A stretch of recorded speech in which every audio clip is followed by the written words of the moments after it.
Bismillahirrahmanirrahim. Assalamualaikum warahmatullahi wabarakatuh. Innal hamdalillah nahmaduhu wa nasta'inuhu wa nastaghfiruh wa na'udzu billahi min shururi anfusina wa min sayyiati a'malina. Man yahdihillahu fala mudilla lahu wa man yudlil fala hadiya lahu. أشهد أن لا إله إلا الله وحده لا شريك له وأشهد أن محمدا عبده ورسوله لا نبي ولا رسول بعده أما بعد قال الله تعالى في القرآن الكريم يا أيها الذين آمنوا اتقوا الله ولتنظر نفس ما قدمت لغد واتقوا الله إن الله خبير بما تعملون. Alhamdulillah, masih kita dimudahkan untuk mendapatkan berkah majelis ilmu, kemudahan yang Allah Subhanahu wa taala anugerahkan kepada kita yang menjadi sebab atau di antara sebab turunnya cinta Allah Subhanahu wa taala kepada seorang hamba, sebagaimana hadis qudsi Allah Subhanahu wa taala berfirman, wajabat mahabbati lil mutajalisina fiyya, wajib cintaku terlimpah untuk mereka yang bermajlis karenaku, sengaja duduk bermajlis karena Allah, bermajlis dalam majlis ilmu diantaranya. Dan alhamdulillah pula saudara-saudara kita dimudahkan pula mereka untuk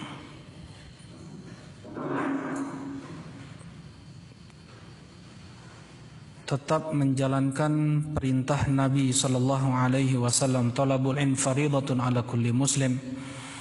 Belajar ilmu agama wajib untuk setiap muslim. Berkah al-istimrar, berkah continue dalam talabul ilm. Mudah-mudahan Allah Subhanahu wa taala terus melimpahkan berkahnya kepada kita dengan talabul ilm, dengan terus kita belajar ilmu agama sampai kita bertemu Allah Subhanahu wa taala. Ketika Abdullah ibn Mubarak, beliau ditanya, andaikan ketetapan Allah engkau mati besok, apa yang akan kau kerjakan hari ini? Andaikan engkau mati besok,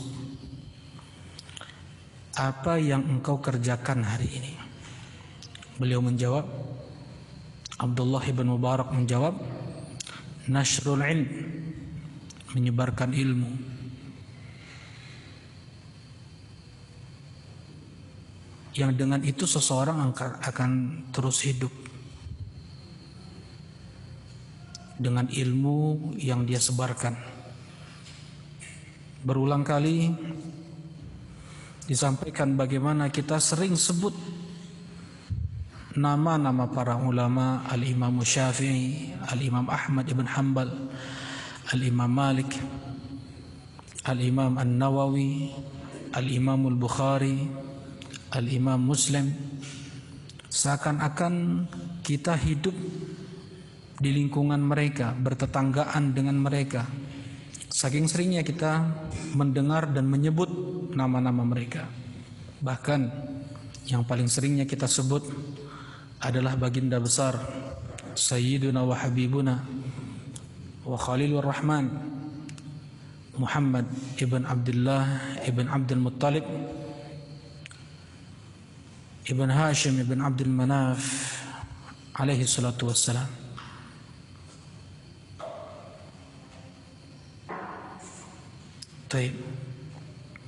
Mudah-mudahan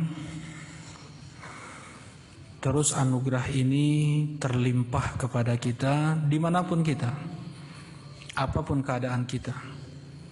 Ya, sampai Imam Ahmad bin Hanbal rahimahullah, di saat beliau sakit parah menjelang sakaratul maut, pena itu masih ada di tangan beliau. Thalabul ilm, belajar ilmu agama. Minal mahd ilal lahd, dari sejak bayi ditimang sudah diajarkan kalimat tauhid, la ilaha illallah.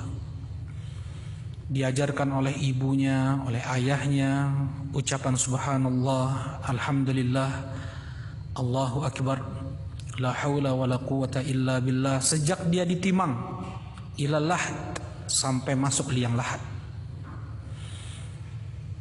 Taib.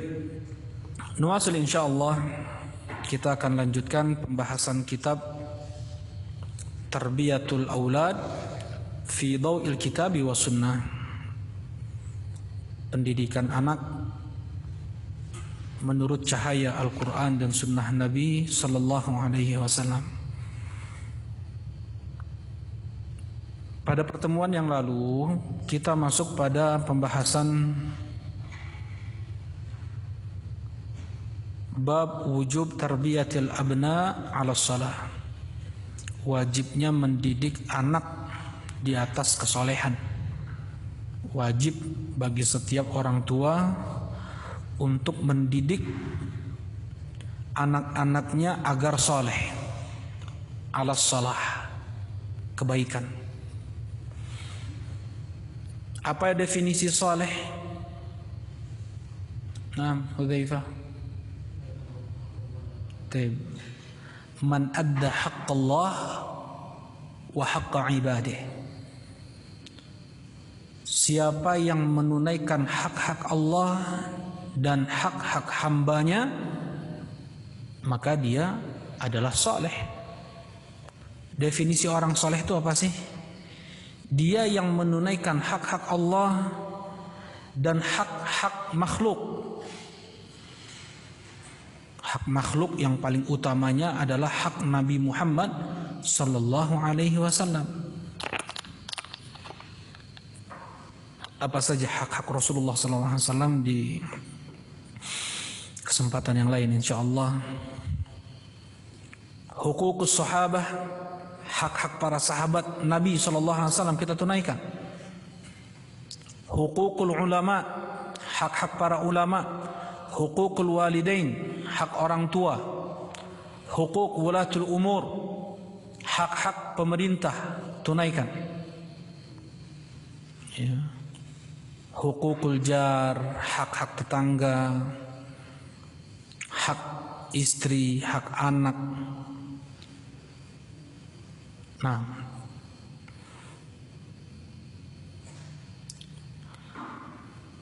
hak binatang, hak ternak, hak kendaraan, hak tubuh. Sebagaimana dikatakan oleh sebagian ulama, irham binafsik. Ya, sayangi tubuhmu. Mereka punya hak darimu untuk selamat dari api neraka. Mata yang Allah pinjamkan, rambut yang Allah pinjamkan, tangan, kaki, lisan, mulut. Mereka punya hak darimu untuk selamat dari api neraka. Tunaikan hak mereka. Tunaikan hak tubuh. Bagaimana agar taat kepada Allah? Bagaimana agar bisa benci dengan maksiat, menjauhi maksiat? Taufiq. Nah,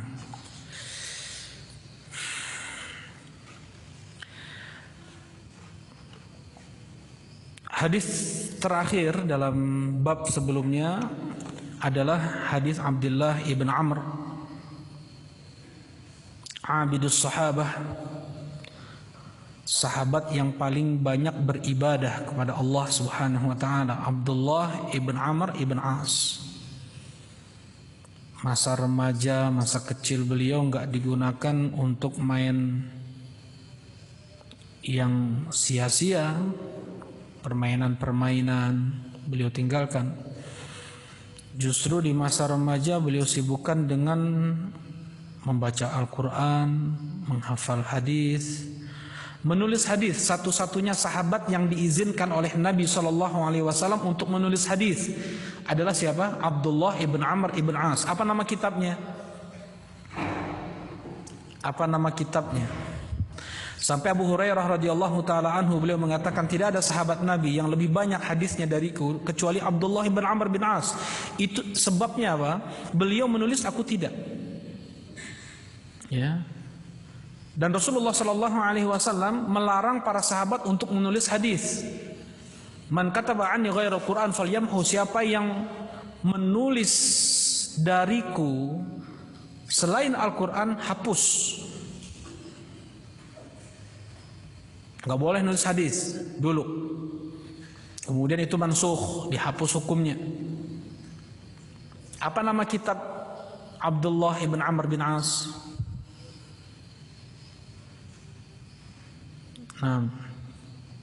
As-Sadiq. As-Sadiq. Kitab Abdullah ibn Amr bin As. Ya, baca Quran setiap hari selesai, puasa siang hari tiap hari, puasa salat malam setiap malam. Abidus sahabah, sampai beliau tua kayak gitu, istiqomah di atas ketaatan kepada Allah Subhanahu wa taala. Qala sallallahu alaihi wasallam, berkata Rasulullah sallallahu alaihi wasallam, kafa bil mar'i itsman ay yudayyi'a man yaqut. Cukup dosa seseorang adalah menelantarkan tanggung jawabnya, keluarganya ditelantarkan. Ya, kalau ditelantarkan dalam hal dunia saja sudah seperti itu, cibiran orang-orang keluarga kepada kepala keluarga yang melantarkan anak-anaknya, anak istrinya. Bagaimana dengan kepala keluarga yang menelantarkan anak istrinya dalam hal agama? Lebih parah lagi. Ya. Seakan-akan yang dimaksud dengan mencukupi kebutuhan atau menjaga keluarga itu dengan memberi makan mereka, memberi pakaian mereka, memberi tempat tinggal untuk mereka, itu saja dia kira. Yang memang ini syarat, ya. Syarat seseorang itu boleh menikah 3 ini. Apa itu? Bisa dia ngasih nafkah untuk anak istrinya. Bisa dia ngasih pakaian untuk anak istrinya. Bisa dia ngasih tempat tinggal untuk anak istrinya. Ya, an-nafaqah wal libas was sukna. Ini syarat. Kata Rasulullah sallallahu alaihi wasallam, ya ma'syarasy syabab man istata'a minkumul ba'a falyatazawwaj. Wahai sekalian pemuda, siapa di antara kalian yang mempunyai kemampuan untuk menikah, maka menikahlah. Bisa dia ngasih nafkah, makan, bisa dia ngasih pakaian, bisa dia ngasih tempat tinggal. Tapi itu enggak cukup untuk dikatakan dia tidak menelantarkan. Tetapi apa? Bagaimana dia bisa menyelamatkan keluarganya dari api neraka? Ya ayyuhalladzina amanu qu anfusakum wa ahlikum nara. Wahai orang yang beriman, jagalah diri kalian dan keluarga kalian dari api neraka. Bukan dengan baju bagus, bukan dengan rumah mewah, berpagar berbenteng, berteralis, ya, bukan dengan suplemen-suplemen, vitamin-vitamin terjaga dari api neraka. Enggak. Qu anfusakum wa ahlikum nara, jagalah diri kalian dan keluarga kalian dari api neraka dengan takwa, dengan ketakwaan, mengajarkan ketakwaan. Apa itu takwa? Ittikhadul wiqayah min azabillah. Kita mengambil tameng dari azab Allah. Caranya gimana? Jalankan perintah Allah, jauhi larangan Allah. Satu-satunya cara seseorang untuk bisa selamat dari neraka Allah, satu-satunya cara seseorang dikatakan muttaqin, orang yang bertakwa, adalah jalankan perintah Allah, jauhi larangan Allah. Tunaikan yang wajib, jauhi yang haram. Nah, cukuplah seorang kepala keluarga itu dosanya yang bisa menyeret dia ke api neraka adalah dengan dia menelantarkan anak istrinya. Dari apa? Dari ilmu agama yang paling utama. Gak pernah diajarkan tauhid, gak pernah diajarkan akidah, gak pernah diajarkan ibadah sesuai dengan contoh dari Nabi sallallahu alaihi wasallam. Ya, bukan ibadah yang nyerempet-nyerempet agama Hindu, nyerempet-nyerempet agama Nasrani, ya. Ibadah yang nyerempet-nyerempet agama Yahudi. Nah, yang aneh-aneh itu yang diajarkan malah. Yang datang dari Rasulullah sallallahu alaihi wasallam dilupakan. Bahkan gak tersentuh oleh dia. Maksud dari ibadah adalah yang sesuai dengan tuntunan Nabi Muhammad sallallahu alaihi wasallam dan hanya dipersembahkan untuk Allah. Dua syarat diterimanya ibadah: al-ikhlas wa mutaba'atur rasul. Ikhlas dan sesuai dengan tuntunan Nabi sallallahu alaihi wasallam. Berakhlak, diajarkan akhlak. Dengan akhlak Rasulullah sallallahu alaihi wasallam memberi, mengambil pakai tangan kanan. Ya, makan pakai tangan kanan. Memuliakan yang lebih tua, menyayangi yang lebih muda. Nah, mempunyai sifat malu, akhlak. Baik. Bermuamalah, tahu betul muamalah ini. Kalau dia masuk ke perusahaan yang bermuamalah riba, nggak segan dia untuk tinggalkan itu, nggak mau dia minjam pakai bank. Ada bank yang meminjamkan uang 100 juta ngembaliin lagi 100 juta, ada? Nggak ada bank kayak gitu, ya.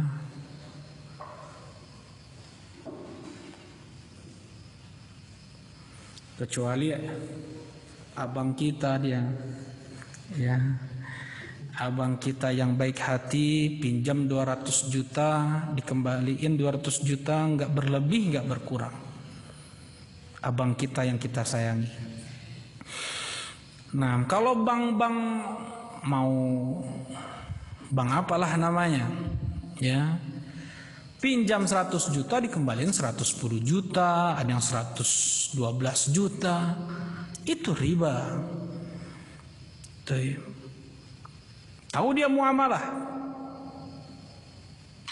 Misalnya beli barang gak jelas, masih ditumpukan goni atau karung. Satu karung nih 1 juta nih, satu karung nih 2 juta nih. Ada yang bagus, ada yang jelek, di dalamnya untung-untungan. Nggak boleh dia jual beli seperti itu. Ya. Tahu seorang muslim bagaimana dia bermuamalah. Atau misalnya ada unsur penipuan, dia kerja di perusahaan yang ada unsur penipuan, ada asuransinya lah yang nipu-nipu. Ada yang pakai nama syariat lah, perumahan syar'i. Ada yang pakai perumahan sunnah lagi. Tapi nipu-nipu ada juga. Ya.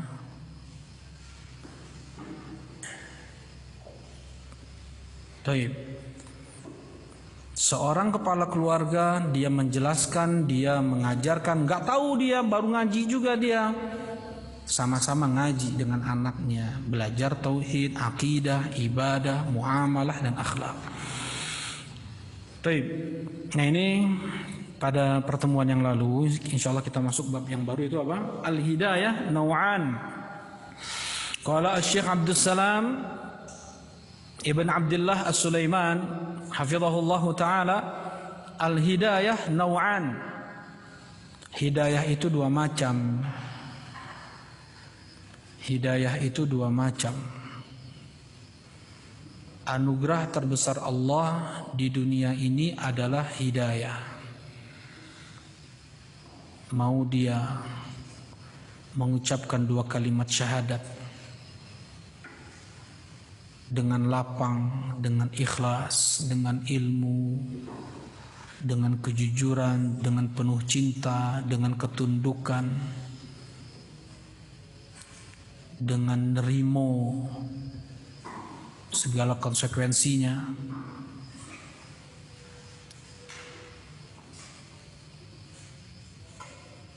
dimudahkan dia untuk sholat, untuk puasa, untuk zakat, untuk beramal soleh. Hidayah. Baik. Al-hidayatu naw'an, hidayah itu dua macam. Wa katsirun minan nasi la yaf'alul asbab allati tu'inuhu ala tarbiyati abna'ih. Banyak orang dia tidak melakukan sebab-sebab untuk mendidik anak-anaknya. Ya, kalau les piano, les naon deui, musik, gitar, dikeluarkan itu uang. Les untuk bisa lulus UN, dikeluarkan berjuta-juta. Ya. Tapi untuk ngajak atau setidaknya mengizinkan anaknya ngaji, sulit. Sebagian orang tua kayak gitu, bahkan kebanyakan. Bahkan sampai tidak terbesit dalam sebagian hati orang tua itu untuk mau membawa anaknya ngerti agama. Sebagian mereka malah takut kalau anaknya itu ngerti agama. Subhanallah. Takut kalau anaknya itu berjilbab. Takut kalau anaknya itu pakai baju koko. Takut kalau anaknya itu pakai sarung. Apalagi cingkrang, apalagi berjenggot. Ada orang tua yang kayak gitu, jangan dikira nggak ada yang kayak gini. Ya. Ini namanya khudlan. Apa itu khudlan? Lawan dari hidayah. Hidayah adalah terbukanya hati seseorang untuk menerima syariat Islam. Untuk menerima perintah-perintah Allah, terima, nggak perlu dipikir-pikir lagi, nggak perlu disaring lagi syariat Allah Subhanahu wa Ta'ala. Sebagian orang kepaksa untuk sholat Jumat sekali seminggu, terpaksa. Ada yang cuman sholat sekali setahun, hanya Idul Fitri aja, kepaksa juga dia. Sudahlah, masuk telinga kanan, keluar telinga kiri. Khudlan, itu namanya apa? Khudlan. Apa tadi khudlan? Tertutup hatinya untuk menerima syariat, untuk menerima hidayah. Itu namanya khudlan. Ada orang tua yang kayak gitu, sama sekali tidak berusaha untuk mendidik anaknya mengerti Al-Quran dan Sunnah, mengenal Allah, mengenal Islam, mengenal Rasul. Enggak ada.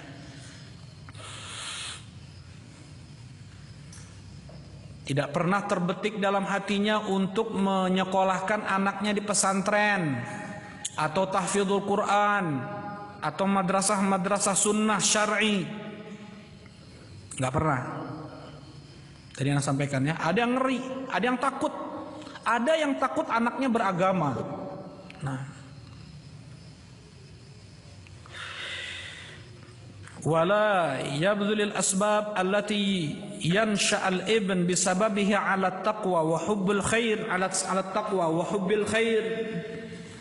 Tidak pernah melakukan usaha. Ini orang tua nih kebanyakan tidak pernah melakukan usaha untuk bagaimana si anak ini dia bisa bertakwa atau minimal cintalah kebaikan.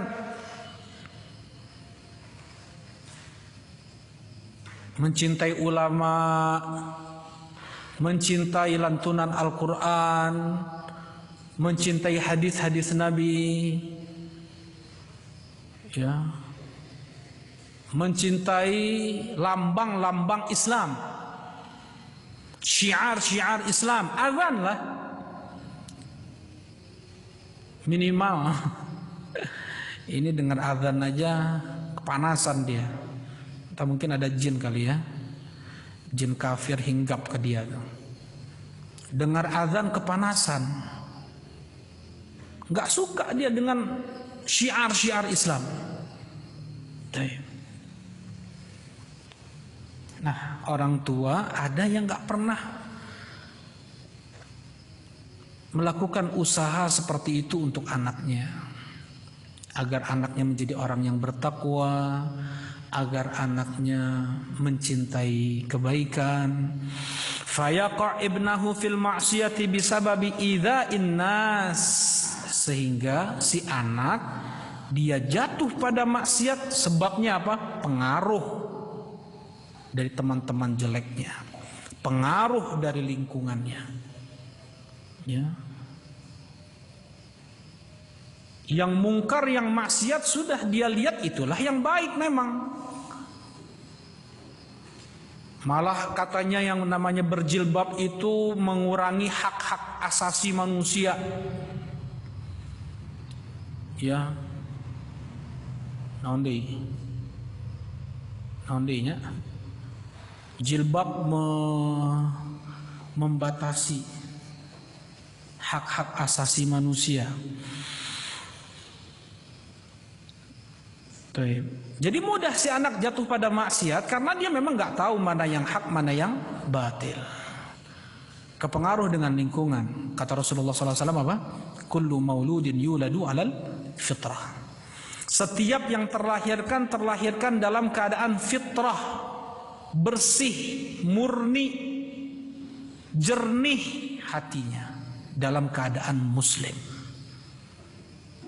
Karena dia terlahir sudah dalam perjanjian dengan Allah Subhanahu wa taala, sebagaimana surat Al-A'raf Allah Subhanahu wa taala berfirman, Alastu bi rabbikum? Bukankah aku ini Rabb kalian? Kita semua bilang bala syahidna ya Rabb. Iya ya Rabb, kami bersaksi engkau adalah Rabb kami. Fa abawahu yuhawwidani aw yunassirani aw yumajjisani. Kata Rasulullah sallallahu alaihi wasallam, kedua orang tua anak inilah yang menjadikan anak tersebut Yahudi, yang menjadikan anak tersebut Nasrani, yang menjadikan anak tersebut Majusi. Orang tuanya, lingkungan terdekat si anak siapa? Bapaknya lah, ibunya lah. Kalau bapak dan ibunya dari awal ngajarin tentang ketakwaan, tentang kebaikan. Kebaikan menurut apa? Menurut Al-Quran dan Sunnah, bukan menurut akal-akal manusia. Ya. Akal-akal manusia itu aneh-aneh. Kalau pertimbangan baik buruknya sesuatu itu menurut akal manusia, yang enggak aja jadinya itu. Ya. Macam-macam. Setan dikatakan malaikat, malaikat dikatakan setan. Apalagi dengan media yang ada. Media itu bisa bikin ulama jadi syaitan, syaitan jadi ulama. Media. Kalau itu memang yang di ditanamkan oleh orang tua kepada si anak, jadilah anak seperti itu. Orang tuanya lah yang menjadikan anak tersebut Nasrani, orang tuanya lah yang menjadikan anak tersebut Majusi. Itu kata Rasulullah SAW. Ada orang tua yang menjadikan anaknya itu penyembah dolar, penyembah rupiah. Kalau ada duit, mau panas, mau hujan, mau macet, mau polusi, dikejar. Ada yang pecinta jabatan, penyembah jabatan. Nasallallahu alaihi. Wal hidayatu naw'an. Al-awwal hidayatu dalalah wa irsyad wa bayan. Yang pertama adalah hidayatu dalalatin. Hidayah menunjukkan, mengarahkan, menjelaskan.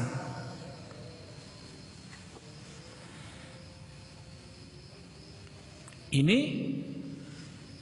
mereka para rasul, para ulama, Al-Quran, para da'i, orang-orang soleh, ya. Mereka yang beramar ma'ruf wa nahyu 'anil munkar masuk dalam golongan ini nih. Yang menjelaskan kebaikan, yang mengarahkan orang-orang untuk baik. Ya. Hidayatul dalalah. Ini boleh, ini enggak boleh, ini syirik, ini tauhid, ini sunnah, ini bid'ah. Baik. Ya. Wa hadhihi mutalab bihal jami', dan ini dituntut oleh seluruh.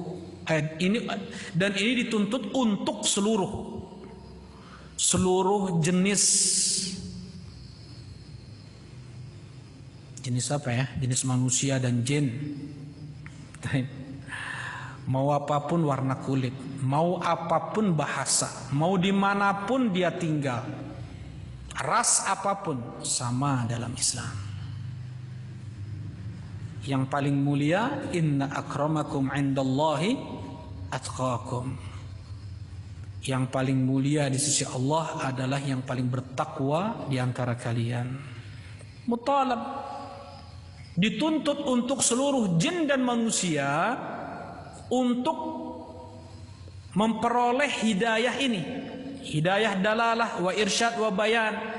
Kenapa? Karena tidak ada seseorang itu terlahir dalam keadaan dia sudah ngerti mana tauhid, mana syirik, mana sunnah, mana bid'ah, mana hak, mana batil, mana halal, mana haram. Hanya dengan cara belajar dan belajar. Gimana caranya belajar? Kadang orang nggak tahu juga loh gimana caranya belajar agama. Sampai kayak gitunya dia. Datang ke pengajian-pengajian. Mereka yang menyampaikan Al-Quran dan Sunnah Nabi Sallallahu Alaihi Wasallam, yang mengajak orang-orang kepada tauhid, yang mengajak orang-orang kepada Sunnah Nabi Sallallahu Alaihi Wasallam, yang melarang, membenci, memerangi syirik, bid'ah, kemaksiatan. Datang ulama yang kayak gitu, dai yang kayak gitu, dimanapun dia, siapapun dia, dari warna kulit apapun, bahasa apapun, tinggal di daerah manapun, da'i min du'atis sunnah. Dia yang menjelaskan tauhid, dia yang mengajak orang-orang kepada sunnah Nabi Sallallahu Alaihi Wasallam, mengajak untuk beramal soleh. Dia yang mencegah, bahkan memerangi, membenci segala macam bentuk kesyirikan yang ada, kebid'ahan, maksiat apapun, wal hizbiyah. Siapapun dia, da'i min du'ati sunnah. Bawa ke pengajian yang kayak gitu, baca buku-buku yang ditulis oleh ulama yang seperti itu.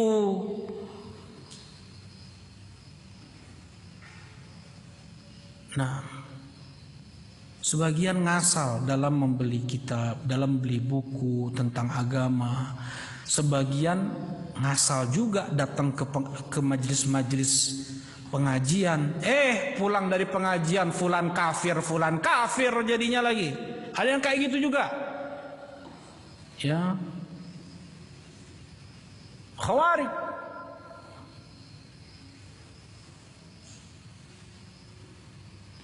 Ada juga yang keluar dari pengajian selain dari kelompok dia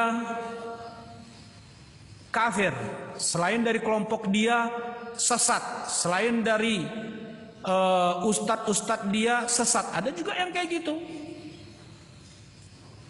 Nah, mutalab bihal jami'. Untuk seseorang berusaha ya mencari hidayah wajib. Karena nggak ada yang terlahir menjadi nabi setelah Nabi Muhammad SAW wafat. Tidak ada lagi nabi setelah Nabi Muhammad. Yang ngaku nabi setelah Nabi Muhammad, dia keluar dari Islam. Dia mengkufuri Al-Quran, dia mengkufuri hadis Nabi SAW. Masa ada orang Islam yang nggak ngerti kayak gini coba? Masa ada orang Islam yang nggak ngerti bahwasanya ada kelompok yang ngaku di sana ada Nabi setelah Nabi Muhammad SAW? Kemudian orang itu malu atau nggak berani atau takut atau segan bilang kafir. Ada yang bingung, kayak Ahmadiyah misalnya, kelompok Ahmadiyah yang ngaku ada Nabi setelah Nabi Muhammad, malu-malu atau bingung, nggak ngerti atau takut atau segan bilang mereka itu kufar, segan.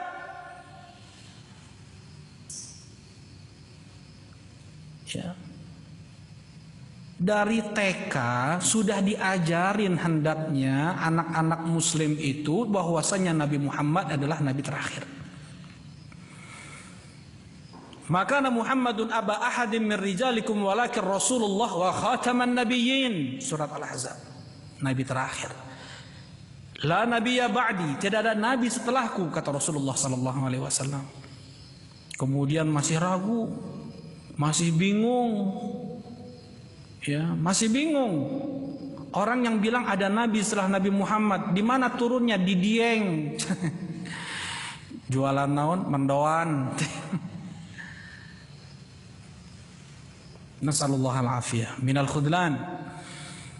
Wa hiya dalalatun nas ilal khair wa hathuhum ala fi'lil khairat wa tarkil munkarat. Yaitu apa? Mengajak orang-orang untuk kebaikan. Ini hidayah al-irsyad. Hidayatu ad-dalalah, hidayatul bayan. Yaitu apa?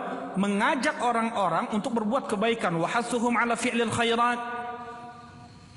Ya, mendorong mereka, memotivasi mereka untuk berbuat baik. Wa tarkil munkarat, untuk menjauhi perkara-perkara mungkar. Ya gimana kalau nggak belajar agama? Mana bisa membedakan mana yang halal, mana yang haram? Kerja di bank-bank yang ada di sana ada riba, boleh. Gimana bisa dia membedakan mana yang halal, mana yang haram kalau dia nggak belajar? Mustahil. Gitar hukumnya nggak boleh, rokok hukumnya haram, sabu, ganja misalnya. Ya, makan tupai yang diketepel misalnya. Ini nggak ada senapan nih, pakai ketepel aja, dimakan sama dia, apa hukumnya? Kalau bukan tupainya, kalau tupai mah halal ya. Tapi maksudnya apa? Cara memburunya. Kalau seandainya dengan ketepel dia mati apa tuh namanya? Mati ke kan yang ditanduk, misalnya ada binatang mati ketanduk, mati terjatuh, mati tercekik, mati terbentur nih kepalanya ke batu, haram dimakan, nggak boleh. Hayam misalnya teh jatuh bisa ngapung hayamannya teh, naon lah domba ada tuh bisa ngapung mas teh. Jatuh dari tingkat 3, jatuh ke bawah, mati misalnya, Boleh dimakan nggak? Nggak boleh dimakan. Nah, ada dulu dalam hadis dikeluarkan oleh Imam Bukhari, ada domba jatuh hampir mati, langsung si budak yang menggembala domba ini mengambil batu tajam disembelih ketika sakaratul maut. Boleh. Hukumnya apa? Halal. Inharud dam, boleh nyembelih hewan yang boleh dimakan dengan apapun benda kecuali tulang dan kuku, kata Nabi. Wah, iya mah goloknya titisan atau warisan atau naon lah, tapi dari belalai genang teh gajah teh gading. Dari gading gajah teh tulang bukan? Tulang. Halal nggak bersembelihannya? Nggak halal. Motong ayam pakai kuku, ada sebagian orang nyembelih ayam pakai kuku. Di Cimana gitulah. Ngejar target, cuman dibolongin aja tuh leher ayam pakai kukunya dia. Apa hukum ayamnya tersebut? Haram. Gimana mau jelas ini halal ini haram kalau dia nggak belajar ilmu syar'i, kalau dia nggak belajar Al-Quran dan Sunnah. Wahyal madhkura fi qawlihi ta'ala wa innaka latahdi ila siratin mustaqim. Dan engkau ya Muhammad benar-benar bisa memberikan hidayah ke jalan yang lurus. Rasulullah SAW, hidayah apa namanya ini? Hidayatul irsyad. Bukan hanya Rasulullah saja di sini. Mereka para ulama, mereka para duat, mereka para asatidah, mereka para ulama bisa membedakan mana yang halal, mana yang haram. Ini sholatnya sah atau enggak? Sholat saya maghrib tadi 5 rakaat. Oh saya atau gitu mah ya, langkung saya atau 3 rakaat jadi tarima komo 5 rakaat. Aduh, karena dia ya.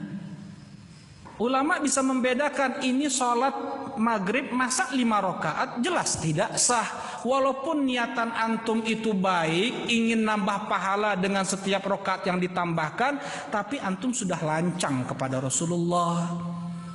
Rasulullah Shallallahu Alaihi Wasallam beliau mengajarkan itu 3 rakaat, nggak pernah Rasulullah sekalipun sholat maghrib dikerjakan sampai 4 rakaat, sampai 5 rakaat.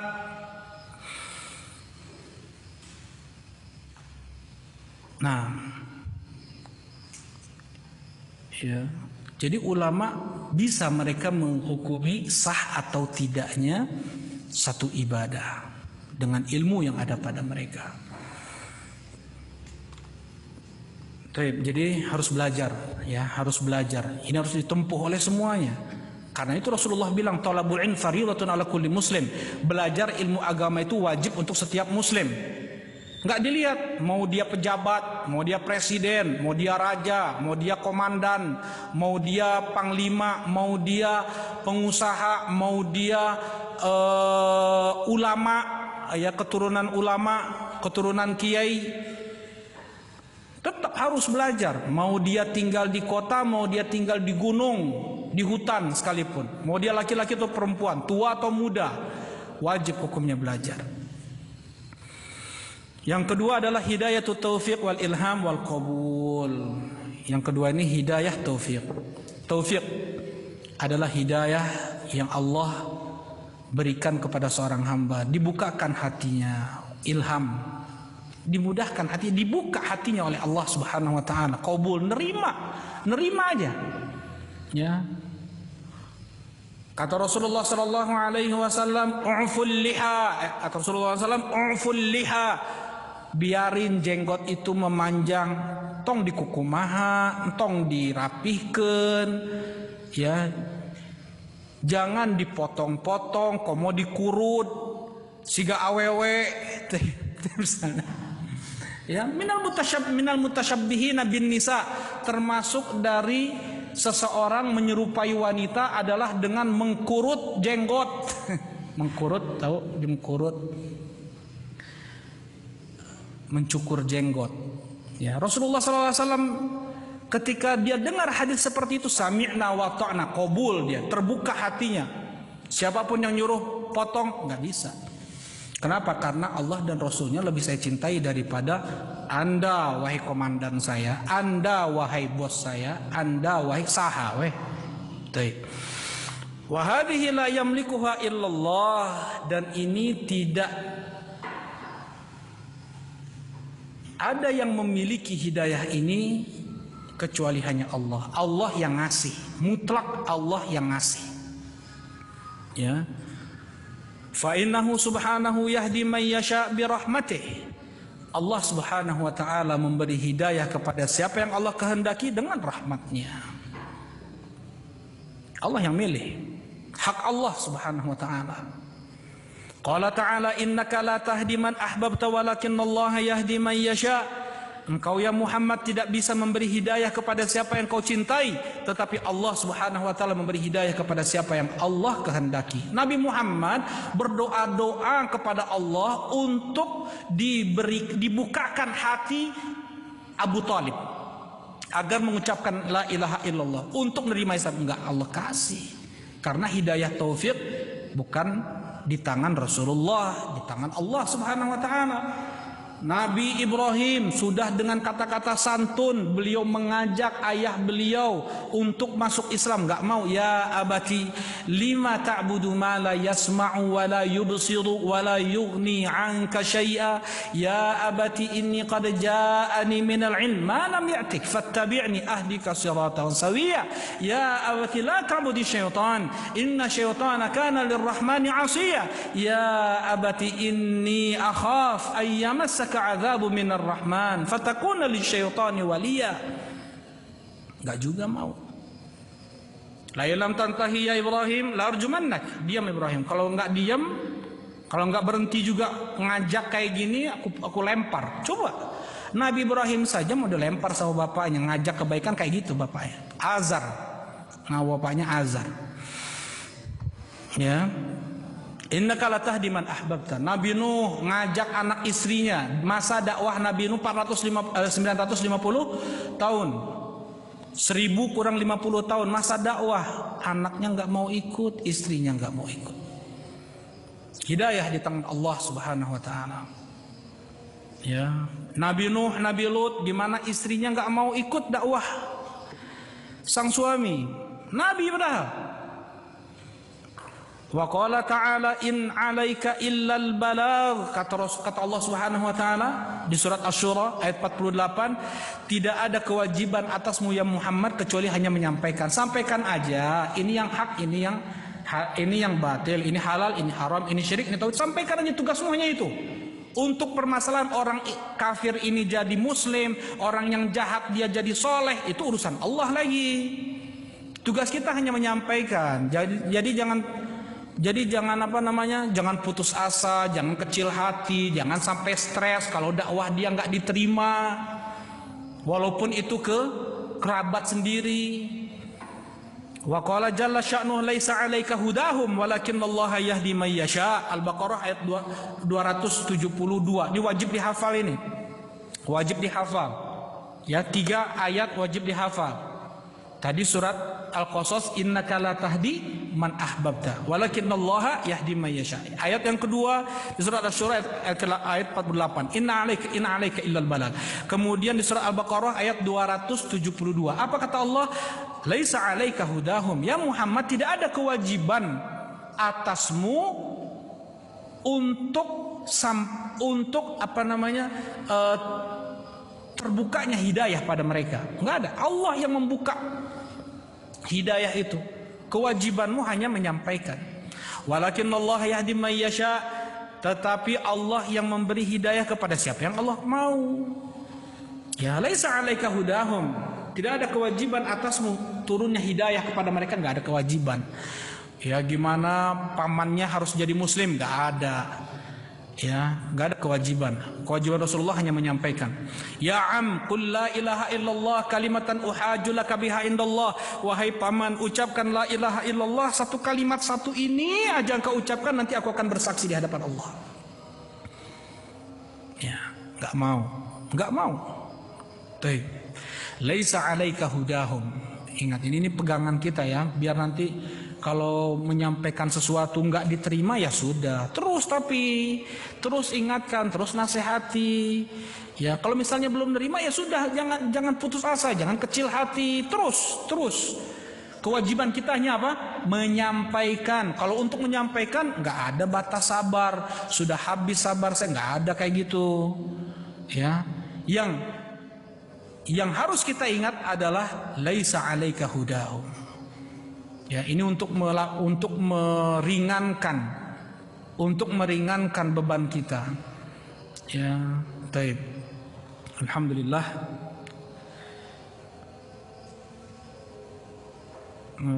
Ini ada pertanyaan.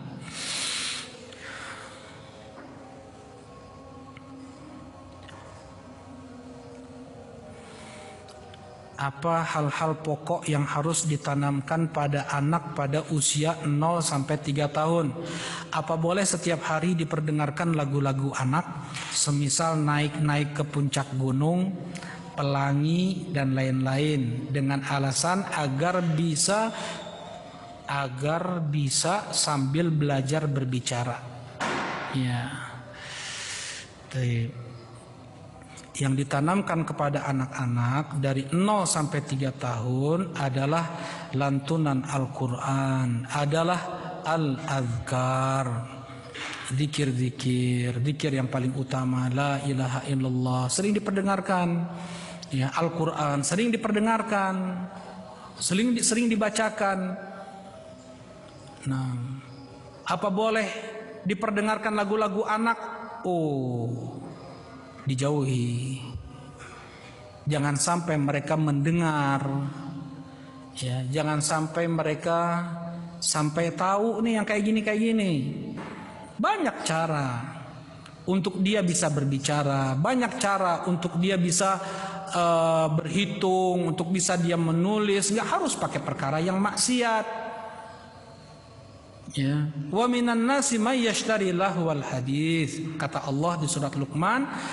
Ada di antara manusia yang menjual ucapan-ucapan liyudilla an sabilillah, untuk menyesatkan orang dari jalan Allah. Anak lebih cerdas lisannya untuk membaca, untuk mengucapkan naik-naik ke puncak gunung daripada qul huwallahu ahad. Gak lurus ngomong qul huwallahu ahad. Ya, alhamdulillahirabbil alamin, panjang pendeknya, makhraj hurufnya, naik-naik ke puncak gunung, apalagi pelangi-pelangi dengan ujung lidah mereka bisa. Liyudilla an sabilillah, itu yang dimaksud dengan menyesatkan orang dari jalan Allah. Ya, lebih senang musik daripada Al-Quran, lebih senang yang maksiat daripada ketaatan. Sejauh mana tanggung jawab kakak laki-laki terhadap adik perempuan yang sudah balik dan ayahnya telah wafat? Apakah wajib menafkahinya juga? Nah, ya, seorang kakak dia menjadi penanggung jawab, jadi ra'in untuk adiknya. Ya, bahkan wajib untuk menafkahi adiknya. Wajib untuk memberi tempat tinggal, memberi pakaian untuk adiknya. Wajib untuk mencarikan suami yang soleh untuk adiknya. Nah, adiknya perempuan sih kan ya? Wajib. Jabir bin Abdullah radhiyallahu taala anhu, beliau mempunyai adik-adik yang kecil-kecil. Ya, sampai beliau menikahi seorang janda yang sudah berumur. Kata Rasulullah, kenapa enggak nikahi gadis? Kata Jabir, ya Rasulullah, aku punya adik-adik kecil. Aku enggak ingin punya istri seusia mereka juga, seusia adik-adikku juga. Sampai kayak gitu. Sengaja beliau menikahi seorang wanita yang sudah berumur untuk bisa juga ikut mengasuh adik-adiknya yang masih kecil.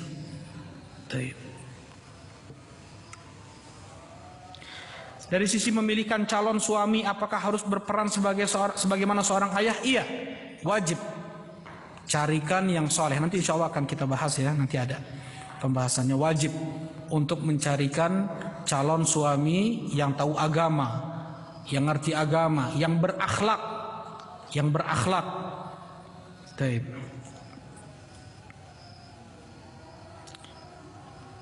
Di sini minta nasihat agar para suami bersemangat dalam mencari nafkah di masa pandemi ini agar dapat mencukupi kebutuhan keluarga, berbirrul walidain dan hidup tanpa hutang. Masya Allah. Nah, sekarang kita hidup di zaman di mana Allah Subhanahu wa taala memudahkan kita untuk mencari maisha. Ya. Di dalam rumah bisa kita dapat uang. Hanya dengan bermodalkan handphone. Banyak saudara-saudara kita punya barang-barang yang bagus, ada baju, ada sepatu, ada kaos, ada banyak, ada tas, banyak saudara-saudara kita, ada apapun mudah, apalagi kita tinggal di Bandung. Ya. Banyak barang-barang yang itu mubah, yang itu halal untuk dijual. Jual boleh di grup ikhwan atau dibuka ke umum misalnya, halal. Jadi jangan sampai menjadi alasan pandemi ini ya untuk dia mengikuti hawa nafsunya. Apa itu nggak hawa nafsunya? Nggak mau mencari nafkah. Nggak semua hoream, pandemi gida hoream. nggak ada pandemi gida, nggak cari duit dia mah tuh. Kok mau pakai alasan pandemi deh. Kadang-kadang orang cari-cari alasan, bahkan pakai dalil lagi, pakai cari-cari ayat, cari-cari hadis Nabi, ya, biar nggak kerja. Dia mengambil agama ini sebagian dan meninggalkan yang lain. Coba bilang, misalnya ke sebagian saudara kita yang dia produsen baju, produsen misalnya sepatu atau macam-macam, bilang, ya fulan boleh nggak saya ngejualin barang antum? Ya. Sekarang mah ngalapak bukan harus di pinggir jalan kaki lima, enggak. Bisa dengan usaha, sedikitnya usaha. Ambil satu contoh bajunya, foto, kemudian taruhlah di grup di mana dia bisa berjualan. Mudah-mudahan Allah kasih rizki. Dia sudah berusaha, serahkan lagi sama Allah, tawakal kepada Allah Subhanahu wa taala. Nah, kafa bil mar'i itsman ayyudayya bima ya'ud. Cukup dosa seorang itu yang membawa dia menyeret dia ke neraka adalah menelantarkan tanggung jawabnya, menelantarkan anak istrinya dari hal dunia juga. Apakah termasuk jihad bagi tentara yang diminta untuk berperang dengan negara lain atas keputusan kepala negara karena hal-hal yang berkaitan dengan kedaulatan negara atau mempertahankan keutuhan wilayahnya? Oleh negara di mana dia tinggal diminta untuk pergi berperang dengan negara lain. Betul, bisa termasuk. Nah, termasuk jihad. Ya. Man qutila duna dinihi fahuwa syahid, man qutila duna malihi fahuwa syahid, man qutila duna ahlihi fahuwa syahid. Siapa yang terbunuh membela agamanya dia syahid. Siapa yang terbunuh membela hartanya dia syahid. Siapa yang terbunuh membela keluarganya dia syahid. Nah, alhamdulillah. Mungkin ini ada ikhwan sini mau tanya? Enggak ada ya? Kita tutup, kita cukupkan kajian kita. Insyaallah kita lanjutkan pekan depan. Alhamdulillah, sallallahu alaihi wasallam. Assalamualaikum warahmatullahi wabarakatuh.